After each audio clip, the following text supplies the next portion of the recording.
అందరికీ నమస్కారము. నా పేరు కె శ్రీరాములు, రిటైర్డ్ ఆరోగ్య విస్తరణాధికారి, జిల్లా వైద్య ఆరోగ్య శాఖ, చిత్తూరు.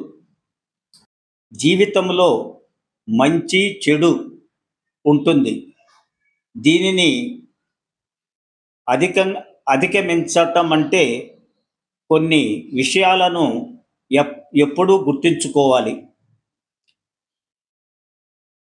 మంచి సూక్తులు: పూజించవలసిన తొలి దైవము తల్లిదండ్రులు. మంచి రోజు ఈరోజు. మంచి గుణము మన్నించే గుణం. నీలో రానికూడనివి విరక్తి. నీలో ఉండవలసినది ఓర్పు, బుద్ధి. భయంకరమైన రోగము అత్యాశ. నమ్మకూడనివి వదంతులు. ఆపదను తెచ్చేది అతివాగుడు. చేయకూడనిది ద్రోహము. చేయవలసినది సహాయము. వదిలివేయవలసినది వాదన. వదలకూడనిది స్నేహం. గుర్తించుకోవలసినది మనకు చేసిన మేలు. డబ్బు ప్రాణము పోస్తుంది, ప్రాణము తీస్తుంది. గౌరవము తెస్తుంది, పరువు తీస్తుంది. డబ్బు ఏడిపిస్తుంది, నవ్విస్తుంది. మంచి చేస్తుంది, చెడు చేస్తుంది. ఒక చిన్న రంగు కాగితము మనిషి లోపల ఉన్న అన్ని రంగుల్ని బయటకు తెస్తుంది.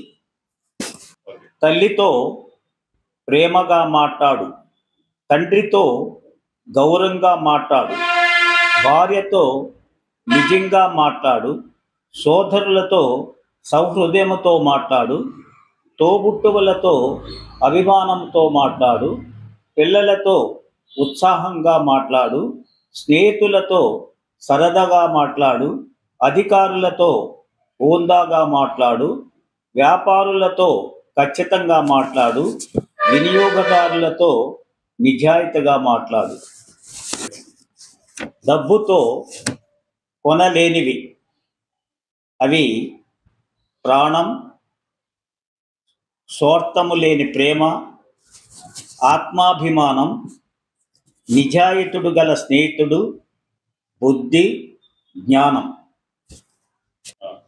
జీవితములో విజయము పొందుటకు మాట మృదువుగా ఉండాలి.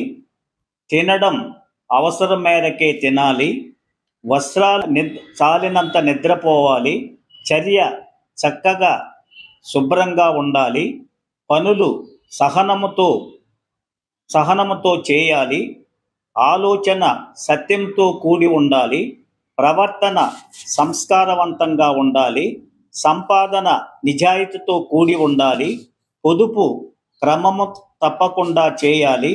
ఖర్చు తెలివితో చేయాలి. ఈ రోజుల్లో చదువు ఎక్కువ కానీ జ్ఞానము తక్కువ. తెలివి ఎక్కువ కానీ మమకారము తక్కువ. పెద్ద ఇల్లు కానీ చిన్న కుటుంబం. మత్తుమందు ఎక్కువ కానీ మంచినీళ్ళు తక్కువ. మనుషులు ఎక్కువ కానీ మానవత్వమే తక్కువ. సోమరితనం నిరాశకు దారితీస్తుంది. అహంకారం అపజయానికి దారితీస్తుంది. ప్రయత్నం అనుభవానికి దారితీస్తుంది.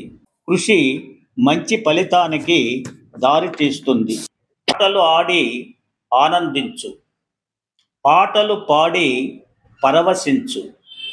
డ్యాన్స్ చేసి దమ్ము చూపించు. చదువులో చరిత్ర లిఖించు. సంసార సాగరములో సుఖించు. మనసుకు నచ్చింది చెయ్యి. సంతోషంగా జీవితం ముగించే. జీవిత సత్యం: చనువు ఎక్కువైతే చులకన తప్పదు. దగ్గర ఎక్కువైతే దూరము తప్పదు. ప్రేమ ఎక్కువైతే దురాశ దుఃఖము తప్పదు. నమ్మకం ఎక్కువైతే ద్రోహము తప్పదు. చెప్పినటువంటి వాటిని వీటినన్నిటినీ తప్పనిసరిగా పాటించాలని నేను మనస్ఫూర్తిగా మీ అందరినీ కోరుకుంటున్నాను.